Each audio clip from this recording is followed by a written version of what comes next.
And now, by special request from Aunt Reva, it's Curious George! Yay! This is George. He lived in Africa. He was very happy. But he had one fault. He was too curious. One day, George saw a man. He had on a large yellow straw hat. The man saw George too. What a nice little monkey, he thought.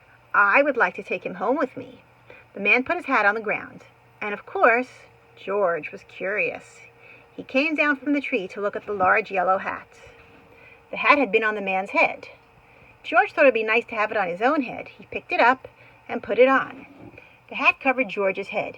He couldn't see. The man picked him up quickly and popped him into a bag. Ah! George was caught! The man with the big yellow hat put George into a little boat, and a sailor rowed them both across the water onto a big ship. George was sad, but he was still a little curious. On the big ship, things began to happen.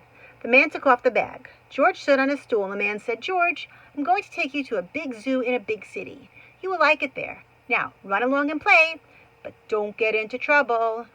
George promised to be good, but it is easy for little monkeys to forget. On the deck, he found some seagulls. He wondered how they could fly. He was very curious. Finally, he had to try. It looked easy. But... first this, and then this. Where is George? The sailors looked and looked. At last they saw him struggling in the water, and almost all tired out. "Man overboard," the sailors cried as they threw him a lifebelt. George caught it and held on. At last he was safe on board. After that, George was more careful to be a good monkey, at least until at last the long trip was over. George said goodbye to the kind sailors, and he and the man with the yellow hat walked off the ship to the shore and on into the city to the man's house. After a good meal and a good pipe, George felt very tired. Oh my gosh, look at those pajamas on him. I think they're a little too big for George. He crawled into bed and fell asleep at once. The next morning, the man telephoned the zoo. George watched him. He was fascinated. Then the man went away.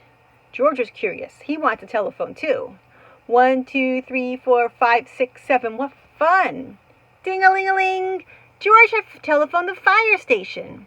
The firemen rushed to the phone. "Hello? Hello," they said, but there was no answer. Then they looked for the signal on the big map that showed that where the telephone call had come from. They didn't know it was George. They thought it was a real fire. "Hurry, hurry, hurry!" The firemen jumped onto the fire engines and onto the hook and ladders. Ding dong, ding dong, everyone out of the way. Hurry, hurry, hurry! The firemen rushed into the house. They opened the door.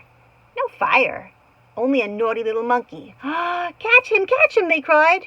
George tried to run away. He almost did, but he got caught in the telephone wire. And a thin fireman caught one arm, and a fat fireman caught the other. "You fooled the fire department," they said. "We will have to shut you up where you can't do any more harm." They took him away and shut him up in a prison. George wanted to get out. He climbed up the window to try the bars. Just then the watchman came in. He got on the wooden bed to catch George. The bed tipped up. The watchman fell over. And quick as lightning, George ran out through the open door. He hurried through the building and out onto the roof. He was lucky to be a monkey. Out he walked on the telephone wires. Quickly and quietly over the guard's head, George walked. George walked away. He was free. Down in the street outside the prison wall stood a balloon man. A little girl bought a balloon for her brother. George watched. He was curious. He felt he must have a bright red balloon.